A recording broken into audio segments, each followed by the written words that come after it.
ილიას უნივერსიტეტის სამაგისტრო პროგრამის წარმატებით დასრულების შემთხვევაში დოქტორანტურაში სტუდენტები ავტომატურად ჩაირიცხებიან უნივერსიტეტის ახალი სამაგისტრო პროგრამების პრეზენტაცია სამაგისტრო სადოქტორო პროგრამების ფაკულტეტის დეკანმა დავით აფრასიძემ ქორთიარდ მარიოტში გამართა პრეზენტაციას უნივერსიტეტის რექტორიც ესწრებოდა.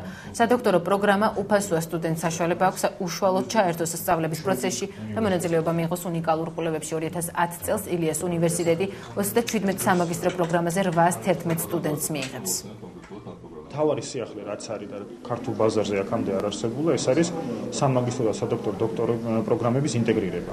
გულისხმება, რომ თუ სტუდენტმა წარმატებით ჩააბარა სამაგისტრო გამოცდა, მოხდა მაგისტრატურაში, წარმატებით დაასრულა მაგისტრატურა და აქვს სურვილი რომ სწავლა გააგრძელოს დოქტორანტურაში, მას აღარ დაჭირდება გამოცდების მისაღები პროცედურების ხელახლა გავლა, ის ავტომატურ რეჟიმში გადავა დოქტორანტურაში და მეტიც სასწავლო კომპონენტიდან და მაგისტრატურიდან გადაიტანს თავის სასწავლო კრედიტებს, ასე ვთქვათ, დოქტორანტურაში. პლუს ამას იცით, რომ ჩვენს დოქტორანტურაში პრინციპში სწავლა უფასოა. სადოქტორო და სამაგისტრო პროგრამების გადაბმამ, ანუ ის ვინც ჩააბარებს და წარმატებით გავლის სამაგისტრო პროგრამას, ის ავტომატურად გადავა სადოქტორო პროგრამაში. მეორე ის არის სადოქტორო პროგრამა ჩვენთან არის უფასო.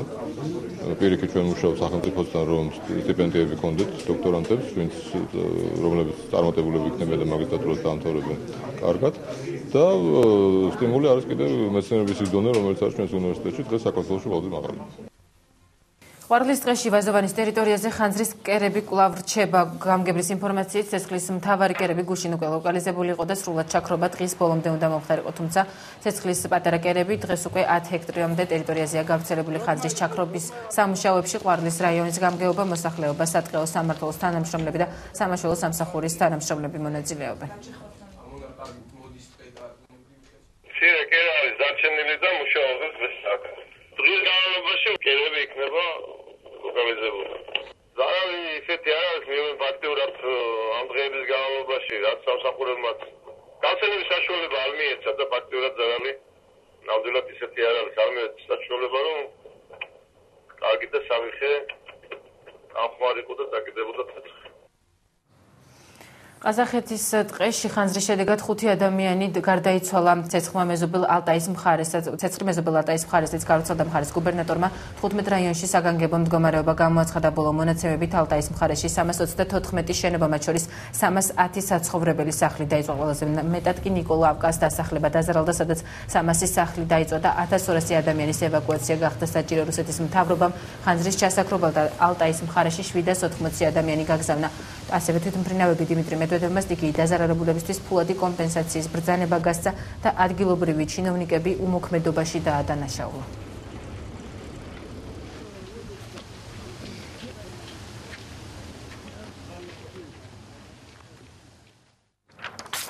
საშელახსრულების პრობაციისა და იურიდიული დახმარების საკითხთა მინისტრი ხათუნა კალმახელიძე უწყების სასწავლო ცენტრს ეწვია. მინისტრის შენობაში მიმდინარე ტრენინგებსა და გადამზადების კურსებს საქართველოში გაეროს განვითარების პროგრამის ხელმძღვანელ ჯეიმი მაკგოლდრიგთან ერთად გაეცნო. საშელახსრულებისა და პრობაციის სასწავლო ცენტრის დირექტორმა ნატო გუგავამ სტუმარს სამომავლო გეგმები გააცნო და ახალი ერთობრივი პროექტების განხორციელების შესაძლებლობები განიხილა. საქართველოს პროკურატურა ოქტომბრის თვიდან დაიწყებს პილოტირებას 4 დიდ ქალაქში ახალი პროექტის, რომელსაც განრიდების და მედიაციის პროექტი ქვია. ამ ინსტიტუტის დანერგვით ჩვენ შესაძლებლობა გვექნება, რომ რაც შეიძლება უკიდურეს შემთხვევაში მოხვდნენ არასრულწლოვანები ზოგადად მართლმსაჯულების სისტემაში, თუმცა ამავდროულად შესაძლებლობა გვექნება, რომ არასრულწლოვანებს შევთავაზოთ ალტერნატიული სერვისები, როგორიც არის სოციალური მუშაკის დახმარება, ფსიქოლოგის დახმარება. ეს პროგრამა ჩვენ დაგვეხმარება აგრეთვე, რომ შემცირდეს იმ არასრულწლოვანების ოდენობა, ვინც აღმოჩნდება ხოლმე პენიტენციურ დაწესებულებებში და აგრეთვე თავიდან ავიცილოთ მათ მიერ დანაშაულის ჩადენა მომავალში. ჩვენ აქტუალური საკითხები განვიხილეთ, რომელიც ძალიან მნიშვნელოვანია საქართველოსთვის. ვისაუბრეთ საქართველოში არსებული კრიმინალური ვითარებისა და არასრულწლოვანთა მედიაციის შესახებ. გორის შემდეგ სტალინის ძეგლი ამჯერად გურჯაანიდან აიღეს. საბჭოთა ლიდერის ბიუსტი კახეთში თავისუფლების ქუჩაზე იდგა. როგორც ქალაქის გამგებელი ამბობს, ძეგლი რესტავრაციისთვის მოხსნეს და სამუშაოების დასრულების შემდეგ მას სახლ-მუზეუმში დააბრუნებენ. აღნიშნულთან დაკავშირებით მოგახსენებთ, რომ უკეთდება რესტავრაცია ქალაქ თბილისში. დაახლოებით 10 დღეში უკვე იქნება რესტავრირებული და ჩამოტანის შემთხვევაში უკვე ჩვენ დავაბინავთ დიდების მემორიალზე მუზეუმში. წყლის პრობლემა დედაქალაქში დღესაც იქნება დიღმის ველზე პროფილაქტიკური სამუშაოების გამო ჯორჯიან უოთერ-ენდ პაუერის ნობის საღამოს 8 საათიდან 12 საათამდე წყალი არ მიეწოდება ლუბლიანას ქუჩას, დიღმის მასივს, დიღმის მეშვიდე და მერვე დასახლებებს, ასევე კოსტავას 45, თაბუკაშვილის, ლესელიძის, ვერცხლის, ნიაკაშიძის, დიუმას, ერეკლე მეორის, ყავლაშვილისა და მიმდებარე ქუჩებს წყალი დაბალი წნევით მიეწოდება ვაკე საბურთალოსა და მთაწმინდა კრძანისის რაიონებს. წყალმომარაგება შეეზღუდება გლდანულას დასახლებას, გლდანის მასივის მესამე A, მეხუთე, მეშვიდე და მერვე მიკრორაიონებს, კონიაკის დასახლებას, თემქის მესამე მიკრორაიონებს. სამუშაოებს ჯორჯიან უოთერ-ენდ პაუერის ბრიგადები დილიდან შეუდგებიან.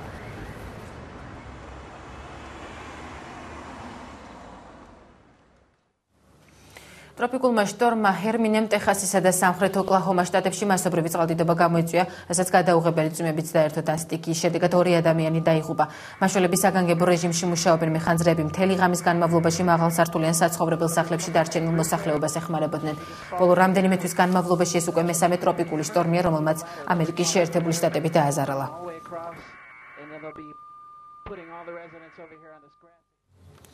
ერთი კვირაა გადაუღებლად წვიმს მექსიკაში სტიქიის შედეგად ათასობით ადამიანი იძულებული გახდა საცხოვრებელი სახლი დაეტოვებინა, განსაკუთრებით რთული მდგომარეობა ჩიაპასის, ტაბასკოს, ვერაკრუზისა და ოახაკის შტატებში. ვერაკრუზის შტატიდან ბოლო რამდენიმე კვირის განმავლობაში 200,000 ადამიანის ევაკუაცია განხორციელდა, თუმცა მათი ნაწილი სახლში უკვე დაბრუნდა.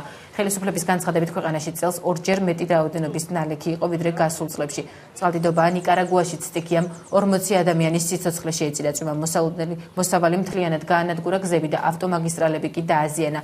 მაშველები და სამხედროები მოსახლეობის გადარჩენას და ევაკუაციას ნავების საშუალებით ცდილობენ.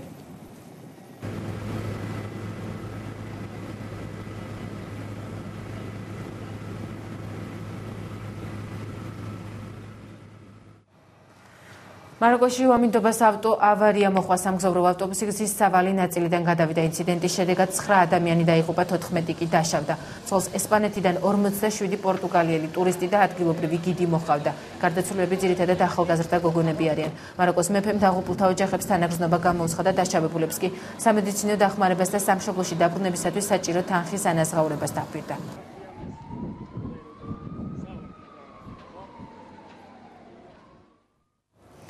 თეთრი სახლისა და რელიგიური თუ სხვადასხვა ქვეყნის ლიდერების ზეწოლის მიუხედავად, ფლორიდის მცირე ეკლესიის პასტორი გადაწყვეტილების შეცვლას არ აპირებს. 11 სექტემბერს მომხრეებთან და მრევლთან ერთად ის ყურანს დემონსტრაციულად და საჯაროდ დაწვავს. მიუხედავად თეთრი სახლის ზეწოლისა და რელიგიური ლიდერებისა და სხვადასხვა ქვეყნების წარმომადგენლების მოწოდებისა, ფლორიდის მცირე ეკლესიის პასტორი გადაწყვეტილების შეცვლას არ აპირებს. ტომ ჯონსმა პრესკონფერენციაზე განაცხადა, რომ 11 სექტემბერს მომხრეებთან და გეინსვილის ეკლესიის მრევლთან ერთად ყურანის დაწვას მაინც აპირებს. ჩვენზე ზეწოლის მოხდენას ცდილობენ, რომ ყურანის დაწვა გადავიფიქრო, მაგრამ ჩვენ ამას არ ვაპირებთ. ამრიგად 11 სექტემბერს ჩვენ გეგმებს განვახორციელებთ. პასტორმა ასევე აღნიშნა, რომ მან მუქარის 100-ზე მეტი შეტყობინება მიიღო, რის გამოც ის 40 კალიბრიან პისტოლეტს ატარებს. ამერიკის შეერთებული შტატების სახელმწიფო მდივანმა ჰილარი კლინტონმა ჯონს მოუწოდა, რომ თავისი გადაწყვეტილება შეცვალოს. დასანანია, რომ ფლორიდასა და გეინსვილის პასტორს 50 მრევლთან ერთად შეუძლია მსგავსი შეურაცხმყოფელი და სამწუხარო გეგმა შეიმუშაოს და ამით მთელი მსოფლიოს ყურადღებაც მიიქციოს. პასტორის გადაწყვეტილება მუსლიმური სამყარო აღაშფოთა. მუსლიმები ყურანის ყველა სახის გამოცემასა და ეგზემპლარს ალაჰისთან წინასწარმეტყველი მუჰამედის წმინდა სიტყვების შემცვლად მიიჩნევენ და მათთვის ყურანის საჯაროდ დაზიანება შეურაცხმყოფელია.